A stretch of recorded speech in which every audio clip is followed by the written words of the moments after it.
دوستو آپ صلی اللہ علیہ وآلہ وسلم کی یہ 7 خوبیاں جو میں سمجھتا ہوں کہ ہر مسلمان کی شخصیت میں ہونی چاہیے۔ پہلی خوبی، آپ صلی اللہ علیہ وآلہ وسلم بہت ہی کم گو تھے۔ آپ ٹھہر ٹھہر کر بات کرتے تھے اور بد اخلاقی کا جواب بھی آپ بہترین اخلاق سے دیا کرتے تھے، اور لمبی لمبی گفتگو سے آپ بہت ہی پرہیز کیا کرتے تھے۔ اور دوستو آپ صلی اللہ علیہ وآلہ وسلم بہت ہی با حیا تھے، اتنے با حیا کہ آپ پردہ نشین قواریوں سے بھی زیادہ با حیا تھے۔ اور دوستو ہمارے نبی پاک صلی اللہ علیہ وآلہ وسلم سب سے زیادہ مسکرانے والے تھے، ہر حال میں، اتنے غموں کے باوجود بھی۔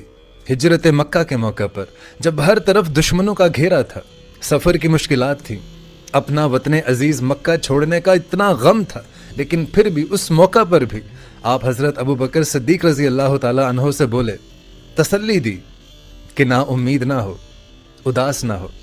آپ اتنے غموں میں بھی ہمیشہ مسکراتے تھے۔ اور پتہ ہے دوستو ہمارے نبی پاک صلی اللہ علیہ وآلہ وسلم خوشی کی خبر سن کر خوش ہو جایا کرتے تھے، لیکن اگر کبھی آپ کو کوئی بات ناگوار گزرتی تو آپ کے چہرے سے صاف ظاہر ہو جاتا، لیکن آپ صلی اللہ علیہ وآلہ وسلم نے اپنے منہ مبارک سے کبھی بھی کچھ بھی برا بلا نہیں کہا۔ اور دوستو ہمارے نبی پاک صلی اللہ علیہ وآلہ وسلم اتنے عاجز تھے، اتنے ڈاؤن ٹو ارتھ تھے کہ آپ صلی اللہ علیہ وآلہ وسلم نیچے بیٹھنے میں بھی کبھی بھی آر محسوس نہیں کرتے تھے۔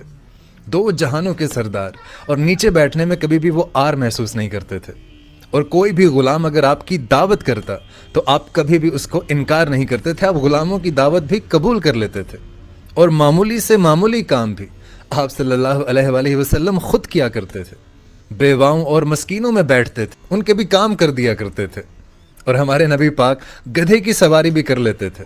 آپ صلی اللہ علیہ وآلہ وسلم اپنا جوتا بھی خود گانٹھ لیا کرتے تھے، اور اپنی قمیض کو خود پیوند لگا لیا کرتے تھے۔ اور یار آپ کو پتہ ہے کہ ہمارے نبی پاک صلی اللہ علیہ وآلہ وسلم سب سے زیادہ سخی تھے۔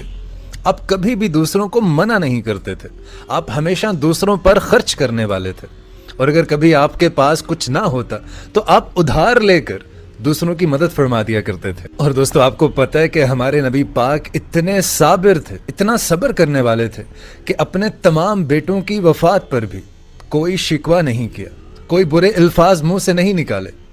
آنکھیں آنسوں سے بھر گئیں، داڑھی تر ہو گئی، لیکن پھر بھی آپ صلی اللہ علیہ وآلہ وسلم نے صبر کیا۔